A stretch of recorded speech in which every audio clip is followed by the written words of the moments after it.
Hello everyone, welcome back to my channel. तो आज की वीडियो थोड़ी अलग होने वाली है क्योंकि आज मैं आप लोगों के साथ सिर्फ बियॉन्ड द ऑर्डिनरी के बारे में बात नहीं करने वाला हूँ, बल्कि मैं इसके पीछे पूरी जर्नी और अपनी पर्सनल लाइफ के बारे में थोड़ा शेयर करने वाला हूँ।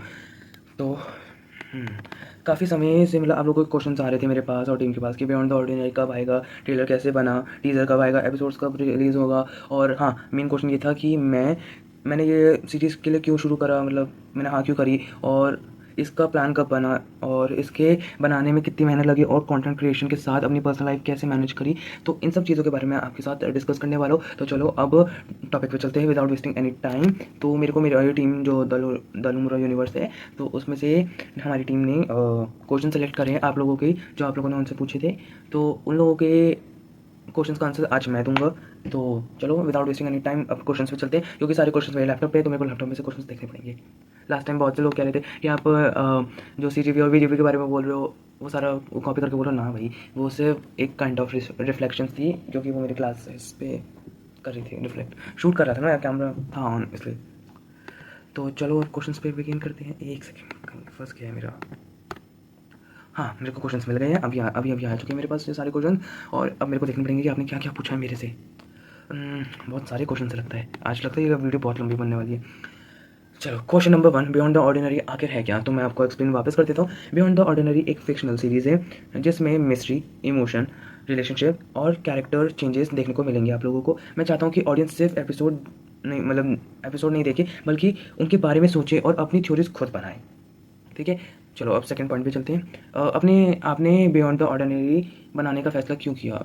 एक्चुअली ये आइडिया मेरा नहीं था, मतलब मेरे फ्रेंड के दिमाग में था। बहुत काफ़ी समय से वो चाहता था कि वो खुद स्टोरी सीन्स बनाता रहे, और फिर उसने मेरे से एक दिन रिक्वेस्ट करी कि जो तू छोटे छोटे वीडियोस बनाने के लिए तूने टॉपिक डाले, ये टॉपिक्स हमें दे दे और इस टॉपिक पे हम एक सीरीज़ बना देते। और फिर मेरे को ये बहुत ज़्यादा इंटरेस्टिंग लगा, और इवन उसने मेरे को ये प्रॉमिस करा था कि सारे एपिसोड एक दूसरे से इंटरलिंक्ड और कनेक्टेड होंगे। और इवन मैं खुद शूट कर रहा हूँ तो मुझे कह सकता हूँ कि हाँ एक दूसरे से इंटरकनेक्टेड है। तो आप ज़रूर देखना एपिसोड 1, जो कि बहुत जल्दी आने वाला है, फिर आपको खुद ही पता चल जाएगा। क्योंकि उससे पहले जब मैंने ये टॉपिक्स दिए थे, मतलब टॉपिक्स में एपिसोड लिस्ट डाली है, उससे पहले यही लिस्ट मेरी अपकमिंग यूट्यूब वीडियो के बारे में, मतलब यूट्यूब की जर्नी के बारे में थी। फिर हमने इसे ही सीरीज़ में कन्वर्ट कर लिया। तो अब देखिएगा, जो कि अगले महीने आ रहे हैं सितंबर में। हाँ, third question, beyond the ordinary नाम क्यों रखा। क्योंकि स्टोरी में बहुत सी चीज़ें शुरुआत में ऑर्डिनरी लगती है, लेकिन धीरे धीरे पता चलता है कि उनके पीछे कुछ और भी हो सकता है। नाम उसी फीलिंग को रिप्रेजेंट करता है। क्वेश्चन नंबर 4, क्या ये आपकी रियल लाइफ स्टोरी है। पूरी तरह नहीं, ये एक फिक्शनल स्टोरी है, लेकिन मैं किसी भी क्रिएटर की तरह मेरी ओन फीलिंग्स, ऑब्जर्वेशंस और एक्सपीरियंस को या कुछ कैरेक्टर्स या सिचुएशन को इनडायरेक्ट इन्फ्लुएंस नहीं करता। मतलब हो सकता है, बट पूरी तरह नहीं, थोड़े थोड़े पार्ट्स है जो हर टीनेज रिलेट करता है। पता नहीं क्या ही हो गया आज, मेरे को नर्वस क्यों हो रहा हूँ मैं। क्वेश्चन नंबर 5, सीरीज़ में ऑडियंस को क्या देखने को मिलेगा। Mystery, emotion, friendship, character charges और कुछ अनएक्सपेक्टेड मोमेंट्स जो आपने खुद नहीं सोचा होगा कि ऐसा हो सकता है। मैं कुछ ज़्यादा स्पॉयलर्स नहीं देना चाहता, क्योंकि कुछ चीज़ें ऑडियंस को खुद डिस्कवर करनी चाहिए। तो अब आप देखो कि क्या हो सकता है इस सीरीज़ में। क्योंकि अब पोस्टर से कुछ लोग थे जो मेरे को कह रहे थे कि मेन स्टोरी लगता है कि टीम के बारे में है, क्योंकि जिस तरह से मैंने, मतलब मेरी टीम ने वो बियॉन्ड द ऑर्डिनरी का ओरिजिनल पोस्टर बनाया था, तो उसको देख के वो कर रहे थे, बहुत से लोग डिमांड कर रहे थे कि शायद से ये टीम बेस्ड है, और काफ़ी हद तक सही भी है। क्वेश्चन नंबर 6, क्या इसमें बड़े ट्विस्ट होंगे। हाँ होंगे, लेकिन मेरा फोकस सिर्फ शॉक वैल्यूज़ पर नहीं है। मैं चाहता हूँ कि ट्विस्ट स्टोरी के साथ कनेक्टेड हो और बाद में उसका मतलब समझ में आए। क्या ऑडियंस स्टोरी बना सकते हैं। हाँ बिल्कुल बना सकते हैं, ऐसा कोई रिस्ट्रिक्शन नहीं है कि आप नहीं बना सकते। और हम आपको थोड़े थोड़े हिंट्स हमेशा नहीं, मतलब हर एपिसोड में नहीं देंगे, कुछ कुछ एपिसोड्स और कुछ कुछ सीन होंगे बियॉन्ड द ऑर्डिनरी के, जिससे आप अपनी खुद की ऑडियंस थ्योरी बना सकते हैं। तो सॉरी, क्या मैं गलती से गिर गया। हाँ तो लेट्स बिगिन। हाँ so let's begin. I am really sorry, मेरा कैमरा गिर गया था। हाँ, और क्या है अगला अगला क्वेश्चन है क्वेश्चन नंबर 8, जो कि मेरे को एक सेकंड टाइम लग सकता है। क्या बियॉन्ड द ऑर्डिनरी किसी बड़े यूनिवर्स का हिस्सा है। हाँ, मैं इसे द लूमरा यूनिवर्स की शुरुआत के रूप में देखता हूँ, और अगर सब सही रहा तो अगली स्टोरीज और कैरेक्टर भी इसी यूनिवर्स में एक्सप्लोर किए जा सकते हैं। मैं अगर हमारी बियॉन्ड द ऑर्डिनरी हिट होती है तो। ऑल थ्रू द लूमरा यूनिवर्स एक सुपर हिट यूनिवर्स का हिस्सा नहीं है, बट हाँ मैं उसको एज अ बड़े यूनिवर्स का हिस्सा मानता हूँ, क्योंकि वो खुद ही एक यूनिवर्स है। क्वेश्चन नंबर 9, आपका फेवरेट कैरेक्टर कौन सा है। मेरे को पर्सनली ऐसा नहीं है कि एक ही वो कैरेक्टर पसंद हो, बट हाँ मुझे पर्सनली लेयर्ड और मतलब मिस्टीरियस कैरेक्टर ज़्यादा इंटरेस्टिंग लगता है, खासकर वो जिनकी पूरी पर्सनालिटी शुरुआत में सामने नहीं आती। क्वेश्चन नंबर 10, क्या कैरेक्टर आगे बदलेंगे? हाँ, शायद से हो सकता है। कैरेक्टर डेवलपमेंट स्टोरी का इंपॉर्टेंट हिस्सा है और मैं चाहता हूँ कि ऑडियंस कैरेक्टर को शुरुआत से लेकर आगे तक इन्वॉल्व होकर देखें। अब नेक्स्ट उस पे है, और ये क्वेश्चन मोस्टली रिलीज़ और एपिसोड के बेसिस पे है, तो मैं बता देता हूँ। क्वेश्चन नंबर 11, ट्रेलर कब मतलब रिलीज़ होगा? ट्रेलर 16 अगस्त के लिए शेड्यूल हो चुका है और इसके लिए पोस्टर ऑलरेडी इंस्टाग्राम पे और यूट्यूब पे दोनों साइड पोस्ट हो गया था, और ये मैंने इस सीरीज़ के लिए तैयारी करके शेड्यूल कर दिया था, इसलिए अब ऑडियंस का रिएक्शन देखने का इंतज़ार है बस। अब 16 को आ रहा है और 16 को हॉलीडे है, तो कोशिश करना कि आप इस ट्रेलर को देखो, जिसके लिए आपने मेरे को इतने सारे Q&A भेजे हैं और टीम को भेजे। और एपिसोड 1 कब आएगा? मैं इतना कहूँगा कि मैं स्पॉइलर नहीं दे सकता, ना ही मैं अपडेट बता सकता हूँ, बट हाँ अभी इसको एज अ सीक्रेट रखा गया। एपिसोड 1 की एग्जैक्ट रिलीज डेट कोई इन्फॉर्मेशन नहीं आई है, और हाँ ऑफिशियल अनाउंसमेंट बहुत जल्दी हो सकती है एपिसोड 1 कब आएगा, बट हाँ इतना बता देता हूँ कि वो टीज़र जब रिलीज़ होगा उसके बाद ही आएगा, और बाकी आप लोगों को द लूमरा यूनिवर्स अपडेट्स भेजता रहेगा। क्वेश्चन नंबर 13, टीज़र कब आएगा? टीज़र की टाइमिंग में प्रोजेक्ट के रिलीज़ प्लान के हिसाब से रखेंगे हम, और मैं चाहता हूँ कि टीज़र सिर्फ जल्दी डालने के लिए ना आए, मतलब बल्कि सही समय पर और क्यूरियोसिटी बिल्ड करने के लिए हो। सीज़न 1 में कितने एपिसोड्स है? सीज़न 1 में टोटल 22 मतलब एपिसोड्स है, और वो सारे एपिसोड एक दूसरे से इंटरकनेक्टेड है। क्वेश्चन नंबर 15, एपिसोड्स कितने लंबे होंगे? हमने हर एपिसोड को इतना लेंथी नहीं बनाया, हमने मतलब कोशिश करा है कि आप लोग ऑडियंस ज़्यादा बिजी रहती है, ठीक है, और हमें भी शूट वगैरह करना होता है, तो हम चाहते हैं कि अभी एज अ ये फर्स्ट सीरीज़ है हमारी, तो हम इसको मैक्सिमम 10 to 15 मिनट्स या ज़्यादा से ज़्यादा 20 मिनट, उससे ज़्यादा नहीं रख सकते स्टोरी को, क्योंकि फिर वो ज़्यादा बोरिंग हो जाती है। क्या एपिसोड रेगुलरली आएंगे? नहीं, रेगुलरली नहीं आएंगे, क्योंकि 4 महीने की वो है 4.5 मंथ का प्रोजेक्ट है, तो अभी उसमें शूटिंग वगैरह है, तो हम उसके लिए गैप बना रखा है, सबके लिए एक रिलीज़ डेट बना रखी है हमने, तो वो बहुत जल्दी आप लोगों के साथ इंस्टाग्राम पे शेयर हो जाएगी, तो फिर आपको पता चल जाएगा कि कब आ रहे हैं, कौन कौन से एपिसोड्स आ रहे हैं और कब देखने को मिलेंगे आपको। वैसे तो आपको देखने के लिए यूट्यूब पर मेरी जो यूट्यूब आईडी है, ये मतलब यूट्यूब चैनल सॉरी आईडी, और इस पर देख सकते हो, और द लूमरा यूनिवर्स में, इन दो जगह में आपको देखने को मिल सकता है। क्या सीज़न 2 आएगा? अरे पहले सीज़न 1 तो खत्म होने दो, आपको सीज़न 2 कितनी जल्दी है? बट हाँ मैं कह सकता हूँ कि अगर सीज़न 1 हिट रहा और आप लोगों को पसंद आई, तो डेफिनेटली हम सीज़न 2 भी ज़रूर बनाएंगे। क्या ट्रेलर में एपिसोड 1 की पूरी स्टोरी दिखाई गई है? नहीं। अगर हम पूरी चीज़ें आपको दिखा दें तो फिर सस्पेंस नहीं बचेगा, सस्पेंस खत्म हो जाएगा, और फिर हमने बहुत सी चीज़ें जानबूझकर हाइड करी है, सो दैट ऑडियंस खुद क्वेश्चन करे और फिर हमें भी मौका मिले उसी क्वेश्चन का आंसर करने का। तो हमने ट्रेलर में मतलब ना ही पूरी एपिसोड्स की वो दिखाई है स्टोरी, और ना ही एपिसोड उनका, हमने कुछ कुछ क्लिप्स ज़रूर डाल दिया उसके उसमें एपिसोड्स 1 के। क्या टीज़र ट्रेलर अलग होता है? हाँ टीज़र और ट्रेलर अलग होते हैं, उनके पर्पसेस अलग होते हैं। टीज़र ज़्यादा एटमॉस्फेयर और क्यूरियोसिटी पे फोकस करता है, और रहते दैन ट्रेलर वो बताता है कि इस पूरी सीरीज़ में होगा क्या, और टीज़र से पहले ट्रेलर आता है, फिर उसके बाद टीज़र आता है कि वहाँ बताया जाता है कि स्टार्टिंग ऑफ द एपिसोड्स में क्या क्या होगा। क्वेश्चन नंबर 20, क्या रिलीज़ के बाद ऑडियंस थ्योरी को इंपॉर्टेंस देगी? डेफिनेटली, अगर ऑडियंस कोई इंटरेस्टिंग थ्योरी बनाना चाहती है तो उसे देखकर मेरे लिए भी काफ़ी एक्साइटिंग रहेगा। बिल्कुल देंगे, हमारे लिए इंपॉर्टेंट है ये। क्वेश्चन नंबर 21, ट्रेलर आपने कैसे बनाया? पहले मैं बता देता हूँ, पहले मैंने इंपॉर्टेंट सीन्स और मोमेंट्स को सिलेक्ट किए थे, फिर उसके बाद उनका सीक्वेंस बनवाया था, जो कि एडिटर है हमारा, ठीक है, मिस्टर विकास, तो उन्होंने फिर speed effect, text card, music और ट्रांजेक्शन को धीरे धीरे बिल्ड किया, और ऐसे हमारा पूरा ट्रेलर बना है। ट्रेलर में इतने अलग अलग इफेक्ट्स क्यों हैं? मैं इफेक्ट्स से दिखावे के लिए या दिखाने के लिए या चलाने के लिए नहीं लगाना चाहता था। जहाँ मूड चेंज या इंटेंसिटी बढ़ानी होती है वहाँ पर हमने चेंज करा और स्टोरी टेलिंग का हिस्सा बनाने की कोशिश भी करी है। चलो नेक्स्ट क्वेश्चन में चलते हैं। क्वेश्चन नंबर 23, ट्रेलर में टेक्स्ट कार्ड क्यों डाले? टेक्स्ट कार्ड का पर्पस पूरी कहानी को एक्सप्लेन नहीं करता, तो उसका काम मूड बनाने का और कुछ इंपॉर्टेंट फीलिंग्स को हाईलाइट करने का होता है, और ऑडियंस की क्यूरियोसिटी को बढ़ाने के लिए यूजुअली टेक्स्ट कार्ड डाले जाते हैं।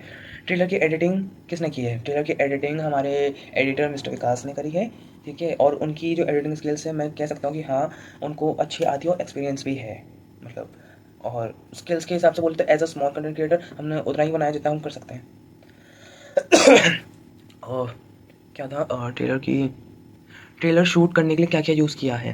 ट्रेलर के लिए हमने इक्विपमेंट और रिसोर्सेज में काम किए हैं। अभी मेरा सेटअप किसी बड़े प्रोडक्शन हाउस में नहीं है, लेकिन इसलिए क्रिएटिविटी और एडिटिंग से ज़्यादा निकालने की कोशिश की है हमने।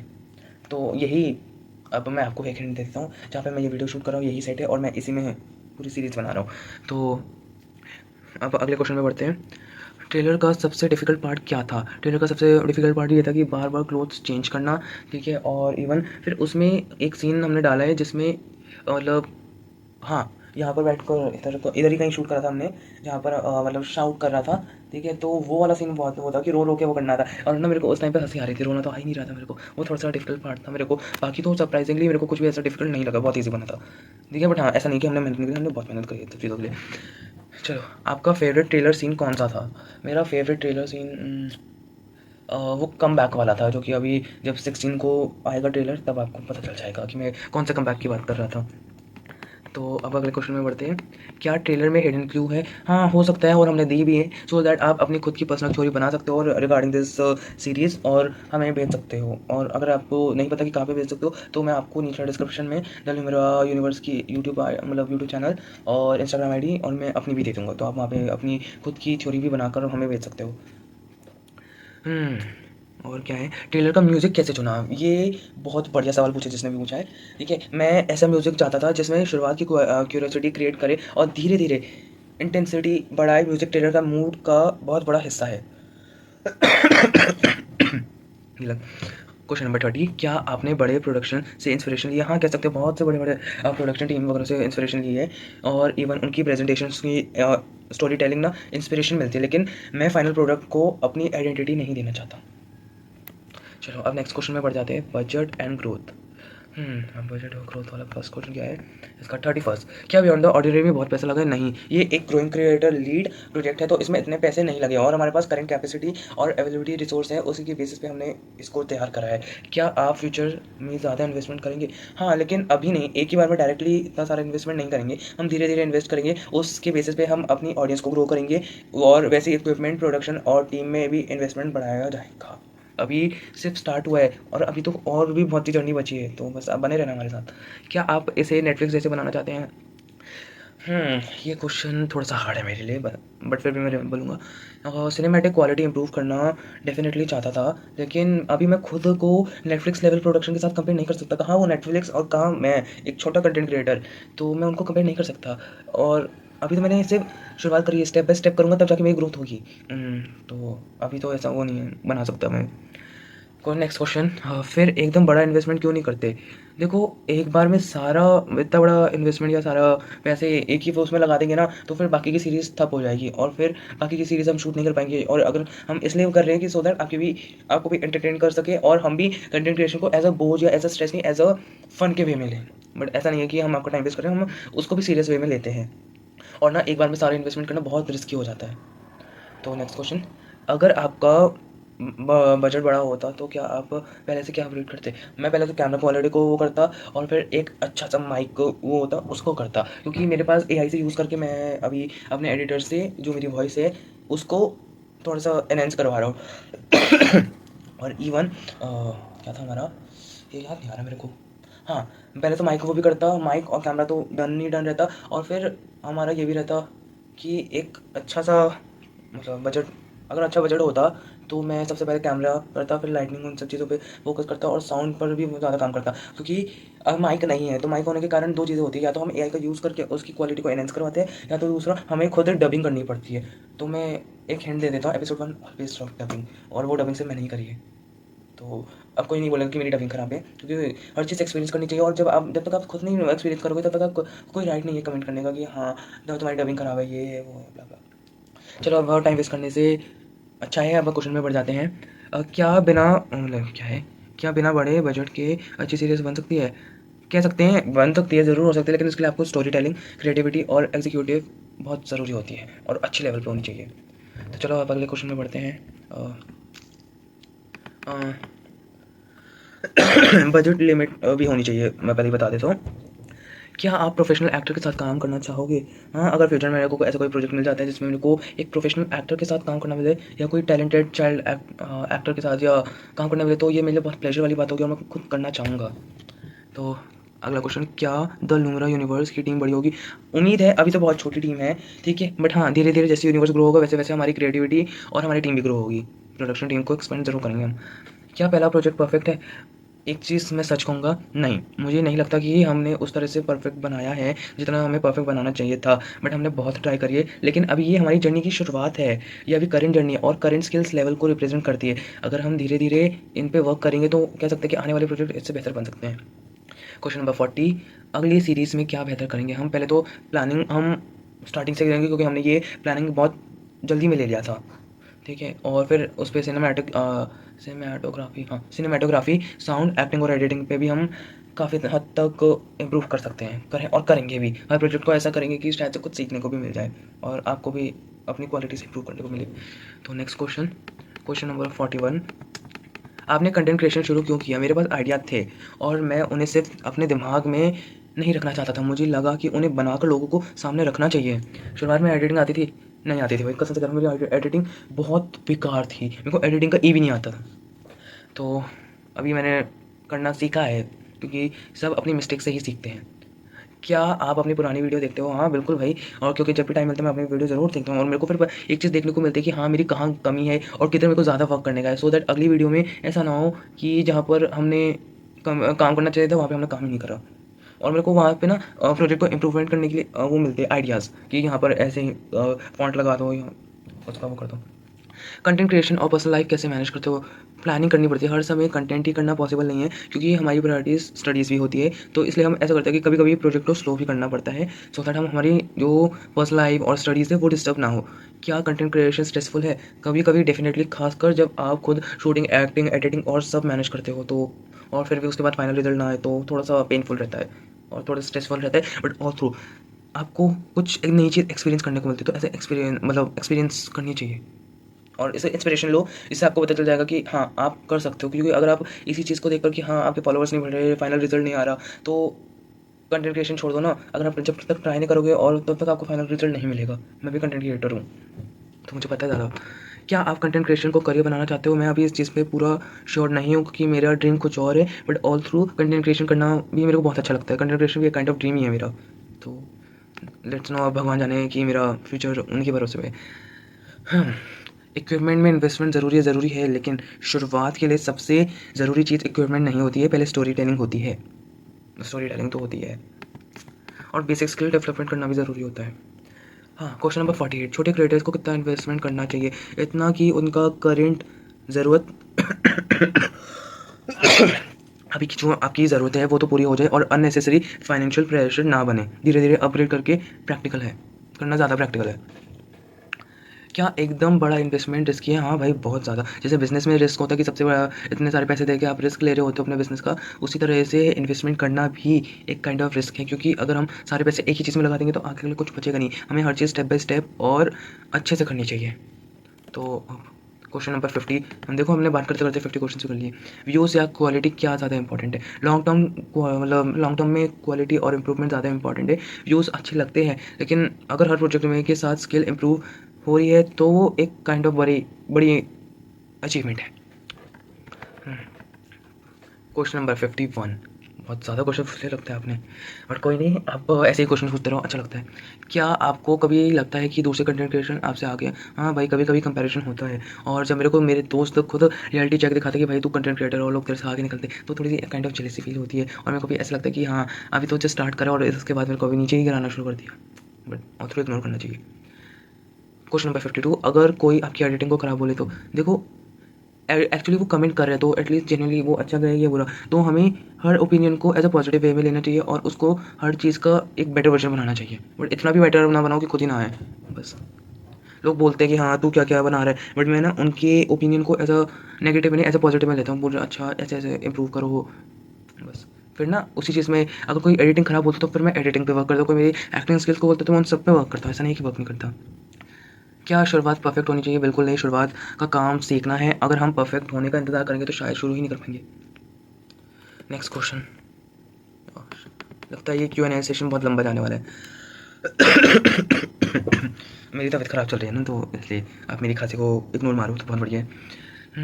आपका सबसे बड़ा लेसन क्या मिला? जो आता था उससे शुरू करो और फिर अपनी मिस्टेक से सीखना एक बहुत बढ़िया और बेटर वर्जन है your self. Better version of your self, be the better version of your self. Question number 55, क्या ऑडियंस की क्रिटिसिज्म अपनी क्रिएटिविटी बदलती है? मैं ऑडियंस को सुनता हूँ, लेकिन फाइनल क्रिएटिविटी डिसीजन अपनी विजन और स्टोरी के हिसाब से लेना पसंद करता हूँ। आपका बड़ा बिगेस्ट क्रिएटिव गोल क्या है? मैं सिर्फ व्यूज़ के लिए कंटेंट नहीं बनाता हूँ, मैं सिर्फ स्टोरी टेलिंग के रूप में बनाता हूँ और अपना मतलब एज अ प्रेशर नहीं, एज अ फन वे में रिप्रेजेंट करता हूँ। ये सबसे बड़ा गोल होना चाहिए एक कंटेंट क्रिएटर का। क्वेश्चन नंबर 57, क्या कभी प्रोजेक्ट छोड़ने का मन हुआ? कभी कभी ऐसा लगता था प्रेशर है कि पढ़ाई भी है, फिर आने वाले टाइम में हाफ ईयरली भी होगा, क्या करूँगा, शूटिंग होगी या नहीं। बट ना, अगर आपने प्रोजेक्ट छोड़ दिया तो फिर अपना खुद का सब कुछ छोड़ दिया, मोटिव भी छोड़ दिया आपने, और सेल्फ कॉन्फिडेंस जो आप यहाँ पे फेस टू फेस आपसे बात करके वो कर रहे हो ना, फिर वो भी लो हो जाएगा। तो इसलिए मैंने नहीं छोड़ा। होता है, बट हमने फिर एक चीज़ डिसाइड करी कि हमने जब इतना गैप बनाया तो हम पहले ही मेजर शूट एक दिन में, 1 से 2 दिन या मैक्सिमम 3 दिन में निपटा देते हैं। फिर उसके बाद एडिटर्स को लगता है टाइम एडिट करने में, क्रॉप करने में। अगर ऐसा होता है कोई सीन को रीशूट करना होता है तो मैं फिर वापस रीशूट करता हूँ। कैमरा मैन को कॉल करके बताता कि यहाँ पे पोजीशन होनी चाहिए, ऐसे शूट होना चाहिए। क्या स्लो ग्रोथ तो ठीक है? हाँ बिल्कुल ठीक है। ऐसा मतलब कोई ज़रूरी नहीं है कि ज़्यादा ही ग्रोथ हो। अगर हर महीने और हर प्रोजेक्ट में थोड़ा थोड़ा इंप्रूवमेंट करो तो हाँ, आप सही डायरेक्शन में जा रहे हो। क्वेश्चन नंबर 51, बड़े क्रिएटर्स से क्या सीखने को मिला? उनकी कंसिस्टेंसी, उनकी स्टोरी टेलिंग, उनकी कैमरा इंप्रूवमेंट, प्रोडक्शन क्वालिटी और ऑडियंस कनेक्शन, उनसे बहुत सी चीज़ें सीखने को मिली है। क्वेश्चन नंबर 60, खुद को फ्यूचर में किस आइडेंटिटी से देखना चाहते हो? मैं अपनी आपको फ्यूचर सेल्फ को एक क्रिएटर और स्टोरी टेलर दोनों के रूप से देखना चाहूँगा। तो क्योंकि मेरे एक्टिंग और डायरेक्टिंग दोनों ही इंपॉर्टेंट है। मैं चाहता हूँ कि मैं उतनी स्टोरीज क्रिएट करूँ जितना मैं करना चाहता हूँ।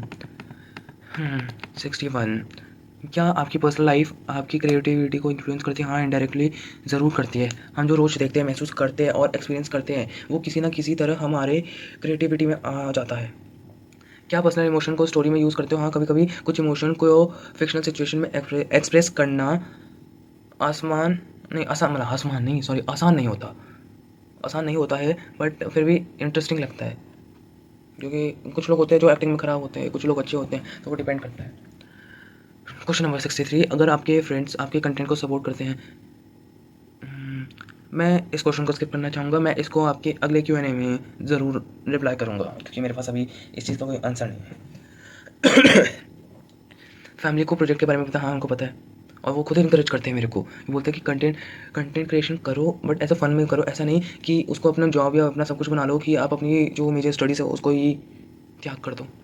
मेरे पेरेंट्स को पता है, इसलिए वो बहुत सपोर्टिव है। और इन्होंने ही मेरे को, जब लो करता था, बहुत लो होता था और मेरे को मन करता था कि एक बार मैं ये कंटेंट क्रिएशन ये सब छोड़ दो, तो वो मेरे को मोटिवेट करते थे कि पढ़ाई भी करो और साथ में साथ ये मैनेज भी करो। स्टडीज़ और कंटेंट क्रिएशन कैसे बैलेंस करते हो?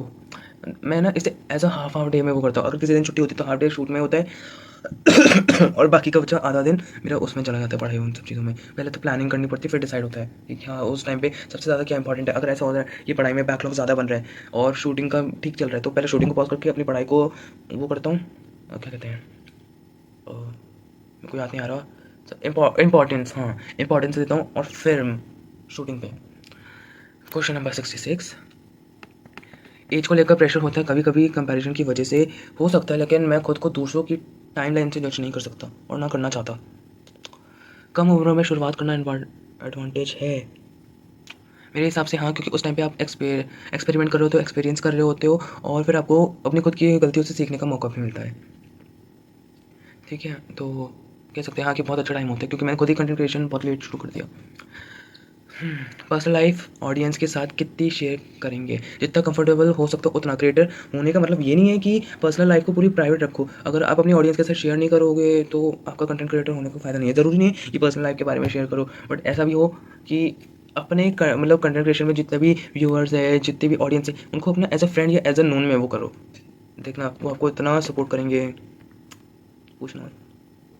हाँ, क्वेश्चन नंबर 69, क्या आपको लोगों की जजमेंट का डर लगता है? बिल्कुल नहीं, क्योंकि अगर आप ये चीज़ सोचते रहोगे सोसाइटी में 4 लोग क्या बोलेंगे, इसने इस पे कमेंट कर दिया, उसने उस पे कर दिया कमेंट, तो क्या होगा और वो सब, तो आपका कंटेंट क्रिएशन करना, ये सीरीज़ बनाने का फिर कोई सेंस ही नहीं बनता अगर हम सोसाइटी के बारे में सोचते रहे तो।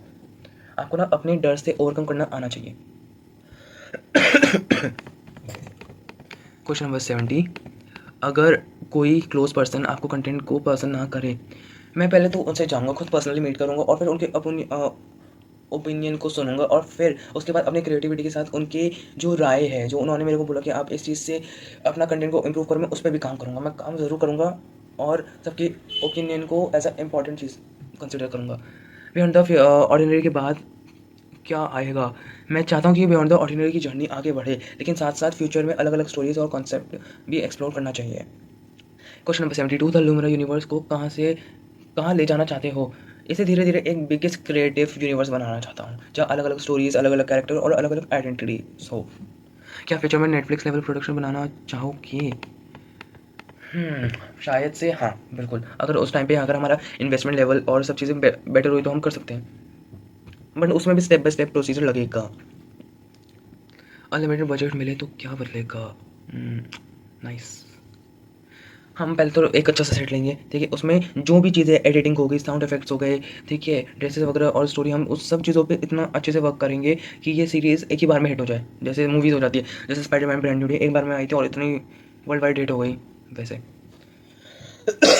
ऑडियंस को लास्ट क्वेश्चन, ऑडियंस को बियॉन्ड द ऑर्डिनरी क्यों देखनी चाहिए?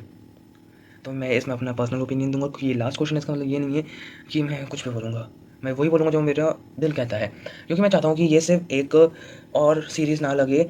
मैं चाहता हूँ कि ऑडियंस कैरेक्टर के साथ जर्नी करे, लेकिन क्लूज नोटिस भी करे, थ्योरीज खुद बनाए और हर एपिसोड के बाद खुद सोचे कि अब आगे क्या होने वाला है। सो अभी के लिए इतना ही।